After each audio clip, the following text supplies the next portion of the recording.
First opened back in 1975, there's a look inside the iconic Superdome in downtown New Orleans. Tonight we kick off Week 7 with a great Thursday night matchup here, as it'll be the Jacksonville Jaguars taking on the New Orleans Saints.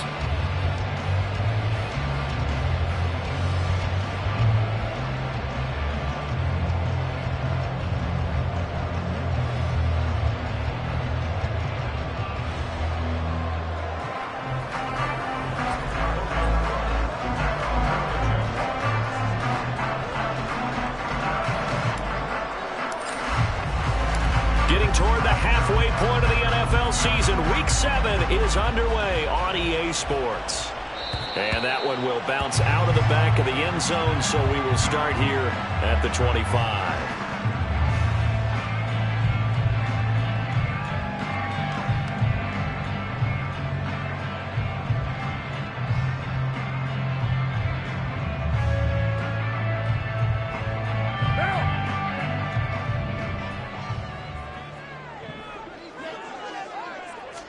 Carr going to throw right away. There's Chris Olave. Down the left sideline. Chris Olave. Touchdown, New Orleans. Chris Olave. His second touchdown on the season. And the Saints put the night's first points on the board as they take the early lead. The point after, good by Groupie. And it's now a 7-0 game.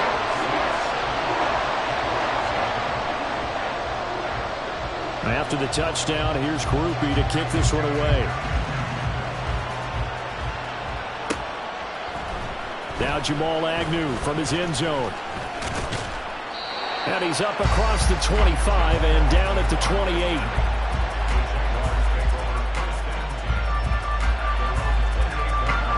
Bringing the Jaguars up 1st and 10 at their own 28-yard line. A Pro Bowler for the first time in 2022. Here's Tony Pollard. Looking for a seam, but finding none. He'll get back to the line of scrimmage, and that's it. No gain on the play. It'll be 2nd down.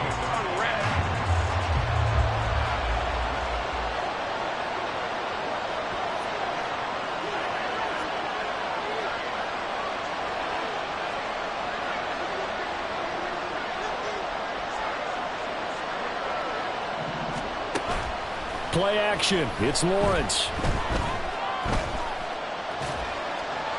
Pass incomplete. When you look at the Saints defense, this crew against the pass, it's been a real struggle. Second from the bottom in the NFL, number 31. Theories abound. People have opinions. But too often for this team this season, it's been the big play that's done them in. On 3rd down, Lawrence. Work in the middle of the field, and he's got a man complete. And he is going to have a Jags first down as they're able to get the 3rd down conversion. First down, Jaguars. Hey, go. Safe right. On 1st down, Lawrence. Flushed out right. Oh, what was he thinking there? It's easily intercepted. Picked off by Paulson Adebo. And the Saints are in great shape here as they take over at their 46-yard line. It's almost like you can see the look of frustration on his face. 4 interceptions last week. We talked about it all week. What did he do wrong? And another one here in the first half. And you can understand the frustration. You actually feel his pain a little bit. But the worst thing he can do is what you're seeing right now, showing the other team that he's frustrated. All they're going to do is double their efforts to make him even more frustrated. He's got to gather himself, compose himself, and keep fighting. Well, he talked a lot about erasing that loss last week, getting back in the win column. We'll see how he responds. Getting set for their next drive, the New Orleans offense. They start near midfield following the interception as they begin 1st and 10. That's a heck of an effort from Josh Allen, getting in there defensively. Part of their struggles last week was getting these negative plays on 1st and 2nd down. That's something they have to be wary of as this game continues.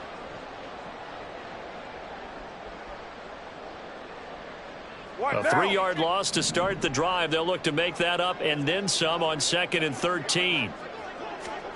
Now Carr. Little short pass here to Hill. And taking it across midfield and just shy of the 40.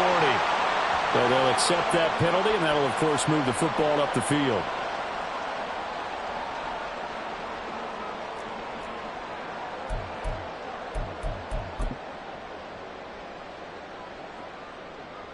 Down! Express! 29! 29! Raider 2!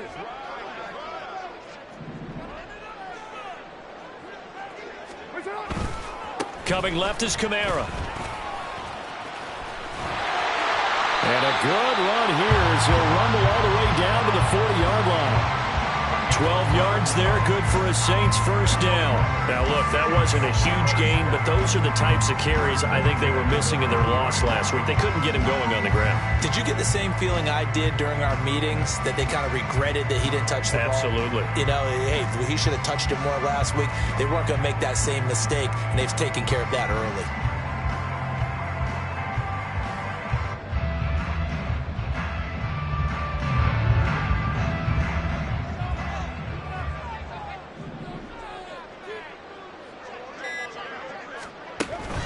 Staying on the ground on first with Kamara.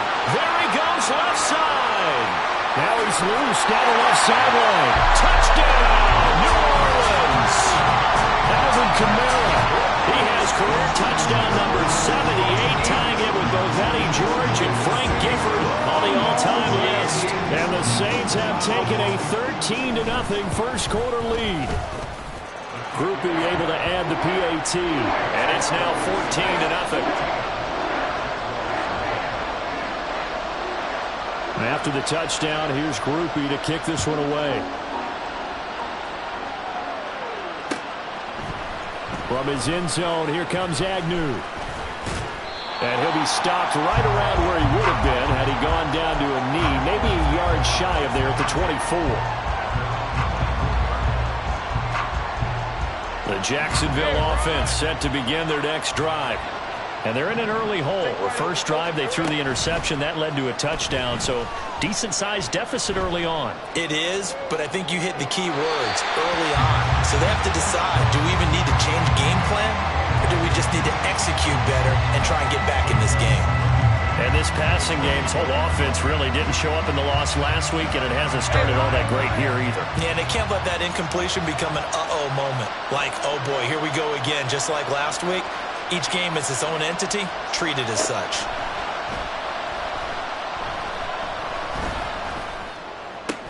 Meanwhile, Lawrence's throw into the hands of Kirk. And they get him down, but not before he takes it across the 40-yard line. 18 yards on his first catch of the game. It's a first down.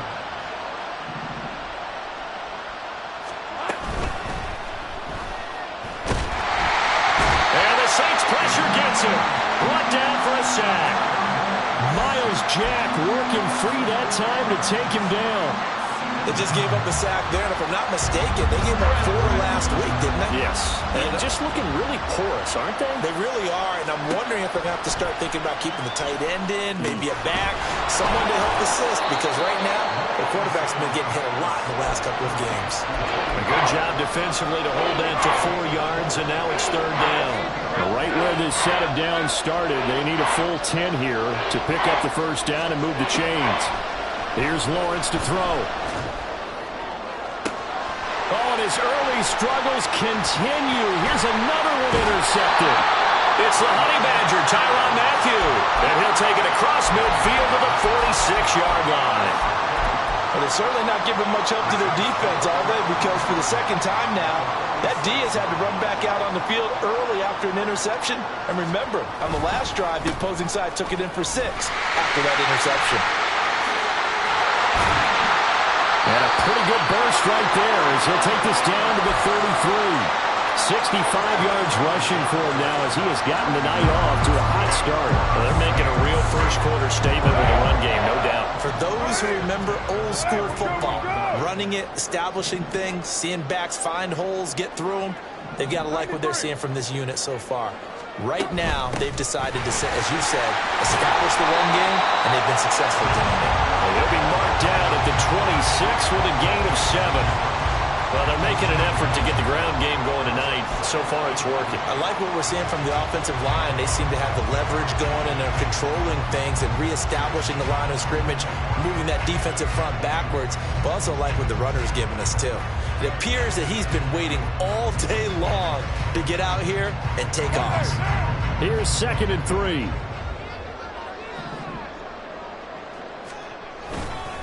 Now a give up the middle to Williams. And he'll be tackled at the 23 after a gain of 3. Pretty good job defensively. Thought he was going to get it, but they knew where that marker was, and they stopped him just short of it. What it does is emphasize that strategic football and situational football is not just played on the offensive side, is it?